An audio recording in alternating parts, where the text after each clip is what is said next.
नमस्ते दोस्तों। आज हम बात करने जा रहे हैं rise of nationalism in Europe, जो कि हिस्ट्री का फर्स्ट चैप्टर है 10th सीबीएसई का। तो आइए डिस्कस करते हैं। हमारे सामने पहली इमेज है, जो इमेज क्या बताती है कि यहाँ नंबर ऑफ डिफरेंट कंट्री के जो लोग हैं वो क्या कर रहे हैं, they are marching towards Statue of Liberty. Statue of Liberty के पास दो चीजें हैं।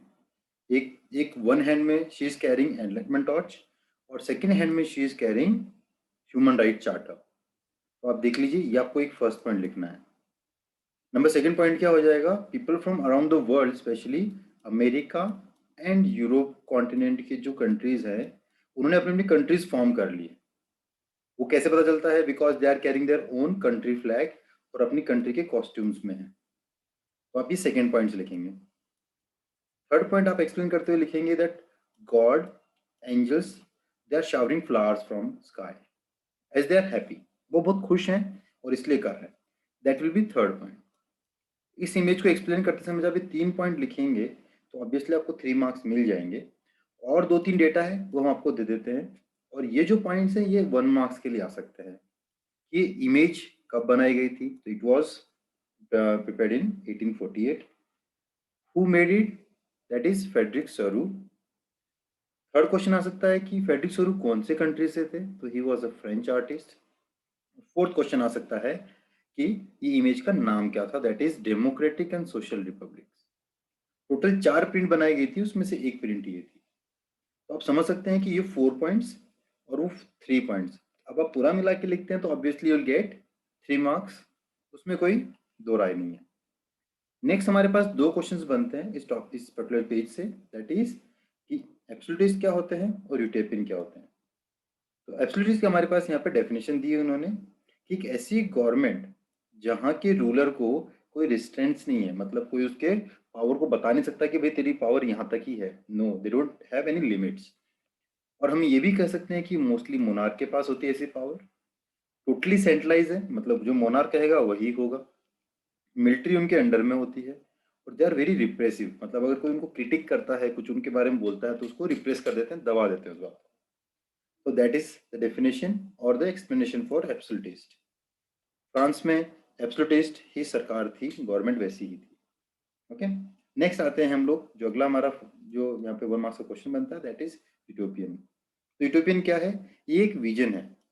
किसने लिया था, पहले हमारे फेडरिक सोरे साहब ने इस इमेज से बताने की कोशिश की है। तो ये एक इमेजिनरी इमेजिनरी हमारी एक सोसाइटी है जिसको हम एक्चुअल में बताना चाहते हैं, बट ये क्या बोल रहे हैं, अनलाइकली। अनलाइकली मतलब रियल में होना मुश्किल है। तो ये हमारे 1 मार्क्स के 2 क्वेश्चन ये हो जाते हैं। तो आप देख लीजिए, इस पेज से हमारे ये क्वेश्चंस बन जाते हैं। नेक्स्ट पेज पे अगर हम आते हैं तो हमारे यहाँ 2 क्वेश्चन और बनते हैं। एक है what is a nation state and what is a modern state. तो मॉडर्न स्टेट क्या होता है, जहाँ पे एक सेंट्रलाइज पावर होती है। ओके, और सारी पावर्स जो होती है वो एक डिफाइंड टेरिटरी के अंदर में कंट्रोल्ड होती है, that is modern state. What is nation state, जहाँ पे मेजोरिटी ऑफ जो लोग हैं खुद के रूलर के साथ उनके अंदर एक सेंस ऑफ कॉमन आइडेंटिटी उनके अंदर होती है, और उन्होंने सबने एक हिस्ट्री शेयर की है कि भाई हमारी हिस्ट्री सेम है। जैसे इंडिया में हम बात करते हैं, जैसे हम लोग महाराणा प्रताप, शिवाजी महाराज, इनके वंशज हैं। ओके, तो यही सेम फीलिंग किसको आती है, जो नेशन स्टेट को फॉलो करता है। तो ये हमारे 2 मार्क्स यहाँ हो जाते हैं। Please go through about this, जो यहाँ पे टॉपिक दे रखा है इससे आप बिल्कुल जो गुजरिए, एक बार पढ़ लीजिए। कुछ क्वेरीज हैं तो कमेंट में लिखिए, विल ट्राई टू एक्सप्लेन। अब आते हैं हमारे चैप्टर के मेन पॉइंट पे, that is the French revolution and the idea of the nation. ये पर्टिकुलर टॉपिक जो है हमारे लास्ट ईयर के टॉपिक फर्स्ट चैप्टर से कंटिन्यू किया गया है। वी ऑलरेडी नो दैट हमारे जो वहाँ के राजा थे Louis 16, he was guillotined during French revolution that was started in 1789। अब यहाँ पर क्या हो गया है, देख लीजिए, एब्सोल्यूट मोनार्क है, that is what same the absolutist जो हमने थोड़ी देर पहले पढ़ा था। अब यहाँ पे मोनार्क जो है, फ्रेंच रिवॉल्यूशन की वजह से मोनार्की से पावर किसके हाथ में आ गई है, it went to French citizens.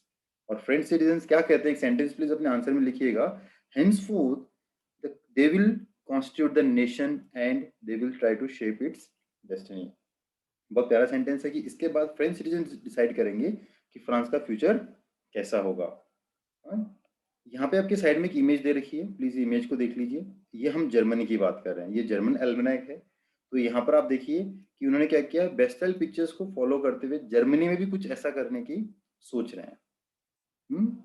ये हम आपको जब बताएंगे, ये सेम चीजें हम लोग मैटनिश नाम के एक बंदे के बारे में जब पढ़ेंगे ना, तब हम आपको इसके बारे में याद दिलाएंगे। अब ये क्या कहते हैं, जो हमारे फ्रेंच रिवोल्यूशनरीज हैं, ये क्या कहते हैं, ये कह रहे हैं कि भाई अब हम कलेक्टिव आइडेंटिटी तैयार करना चाहते हैं। कैसे करेंगे, तो हम नेक्स्ट 7 पॉइंट्स देखने वाले हैं, which you have to write if the same question came for 5 marks.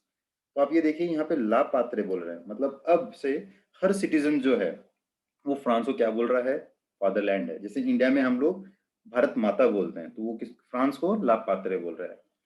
Same जितने भी सिटीजन्स हैं, पहले उनको अलग अलग नाम से बुलाया जाता था, स्टेट्स वाइज से बुलाया जाता था। अब हर बंदा क्या है, ले सिटिजन है, मतलब सिटीजन है France. This is first point. Second point क्या है, now everybody will be having equal rights, ये हम देख रहे हैं। देन फ्रेंच फ्लैग को, न्यू फ्रेंच फ्लैग को डिजाइन किया गया है, ट्राई कलर बनाया गया है, that blue white and red, जो हम लास्ट ईयर पढ़ चुके हैं फिर से। तो न्यू फ्लैग बना दिया गया, that will B point number 2। Third point है, स्टेट जनरल जो है, जो पहले होता था, उसको रीनेम कर दिया गया है। रीनेम का नाम क्या रखा गया है, नेशनल असेंबली रख दिया गया है। तो this will be point number 3। Point number 4 क्या है, जिन लोगों की डेथ हो गई थी ड्यूरिंग रिवॉल्यूशंस, उनके नाम पे हाइम्स बनाए गए हैं। तो जो मेरिटियस हो गए थे, जिनकी डेथ हो गई थी, कॉमेमोरेट किया गया बाय डायरेक्टिंग डिफरेंट स्टैच्यूज। हम जो चौराहे पे स्टैच्यूज देखते हैं शिवाजी महाराज, महाराणा प्रताप के, वैसे टाइप में। और कुछ ओथ ली गई थी, if you remember tennis court oath बहुत फेमस है। तो ये हो गया हमारा पॉइंट नंबर 4। पॉइंट नंबर 5 क्या कहता है कि एक सेंट्रलाइज एडमिनिस्ट्रेटिव सिस्टम तैयार किया गया, जिसके हिसाब से अब लॉज जो है सबके लिए यूनिफॉर्म है, सब सिटीजन के लिए बराबर है। पहले ये स्टेट जनरल 1, 2 और 3 के हिसाब से अलग अलग होते थे, अब नहीं होंगे। तो that will B point number 5। Point number 6 क्या हो गया है, कुछ कस्टम ड्यूटीज और ड्यूज हुआ करते थे, जो सर्फडम्स हो गए या फिर पेजेंट्स हो गए, इनको पे करना पड़ता था मैनर्स को, वो हमने खत्म कर दिए हैं। न्यू वेट्स एंड मेजर्स को इंप्लीमेंट करना शुरू कर दिया है, तो that will B point number 6। And last है, फ्रेंच जो वहाँ का लोकल डायलेक्ट नहीं था पेरिस का, ओके, पेरिस के लोग ही सिर्फ इस लैंग्वेज को बोलते थे, बाकी कंट्री के लोग नहीं बोलते थे, लेकिन French language became the Nations language. That will B point number 7।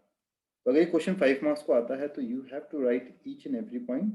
Obviously अगर आप लिखते हैं तो आपको 5 मार्क्स इसके मिल जाएंगे। नेक्स्ट टॉपिक हमें जो पढ़ना है वो है कि भाई फ्रांस तो आज़ाद हो गया, अब क्या।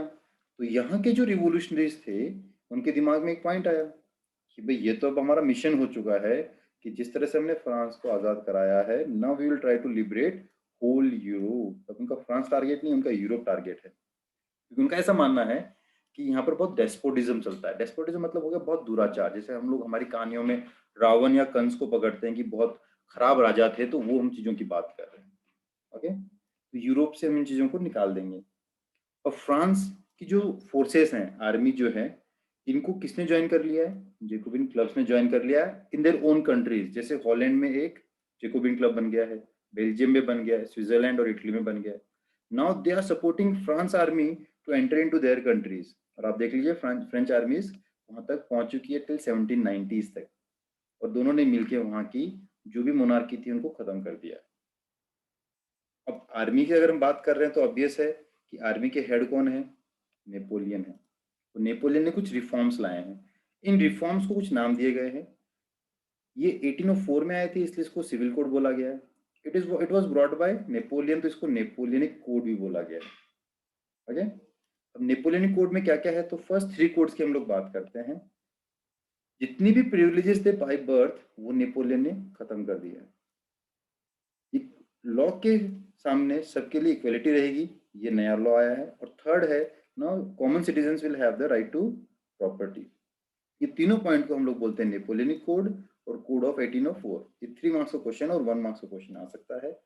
इफ इसी क्वेश्चन को कंटिन्यू एग्जामिनर पूछता है कुछ और सेंटेंस ऐड करके, तो आप और 4 पॉइंट्स ऐड कर सकते हैं। वो क्या था, जैसे जैसे ये लोग डच रिपब्लिक पहुंचते हैं, जैसे कि स्विट्जरलैंड है, इटली है, जर्मनी है, तो नेपोलियन ने वहां के एडमिनिस्ट्रेटिव सिस्टम्स को, डिविजन्स को बहुत सिंप्लीफाइड कर दिया था। फ्यूडल सिस्टम्स में जो फ्यूडल सिस्टम चलता था उसके बारे में एक बहुत बड़ा एक लेक्चर हो सकता है कि what is a feudal system. आपको समझ में नहीं आया प्लीज कमेंट कीजिए, I will try to explain. तो वहाँ पे जो पेजेंट्स हैं और वहाँ पे जो सर्वडम्स है, इनको मेनोरियल ड्यूज नहीं देना पड़ेगा। जो मेनोर्स हैं, बड़े बड़े जो गढ़ होते थे, उनके आसपास रहने का एक ड्यू पे करना पड़ता था, वो इनको नहीं करना पड़ेगा। जो टाउन्स है, देखो जब भी टाउन वर्ड आएगा आप समझिए सिटी की बात कर रहे हैं। वहाँ पे कुछ गिल्ड्स हैं, गिल्ड्स मतलब होती हैं जो इंडस्ट्री चलाते हैं या बिजनेस करते हैं, उनका एक ग्रुप होता है। तो उनके ऊपर बहुत सारे रेस्ट्रिक्शंस थे बाय अर्लियर मोनार्क्स, तो अब नहीं रहेंगे, वो रिमूव कर दिए गए हैं।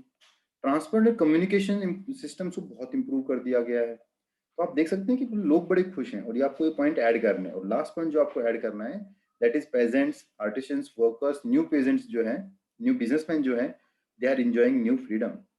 इनको बहुत फ्रीडम मिल रही है बिजनेस करने के लिए, और ये मिलने की वजह से they are very happy with the Napoleon part. But problem क्या हो गया, हो सकता है कि Holland, Switzerland, Brussels, Mainz, Milan और वॉर्सो, यहाँ पर फ्रेंच आर्मी जब आई तो लोगों ने इनका बहुत वेलकम किया। बट लेटर ऑन इनकी हॉस्टिलिटी बढ़ गई because they saw that Napoleon ने तो मोनार्की तो खत्म की है बट डिक्टेटरशिप खत्म नहीं हुई है। बहुत सारी चीजों पे सेंसरशिप है, फोर्स कॉन्स्पिरेशंस होती हैं। अब आप समझ सकते हैं कि फ्रेंच आर्मीज में उनको जबरदस्ती लिया जा रहा है, बहुत ज्यादा टैक्सेस लगा दिए जा रहे हैं। तो ये सब चीजों से लोग खुश नहीं थे नेपोलियन से।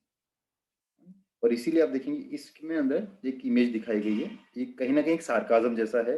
वहां ये लोग बोल रहे हैं कि अगर ये लिबर्टी है तो वापिस ले लो, क्योंकि आप देखिए फ्रेंच आर्मी यहाँ पे फार्मर को तंग कर रही है, लेडीज को तंग कर रही है, but people are not happy. तो ये इमेज भी अगर आती है तो आप प्लीज उसको एक्सप्लेन कर दीजिएगा।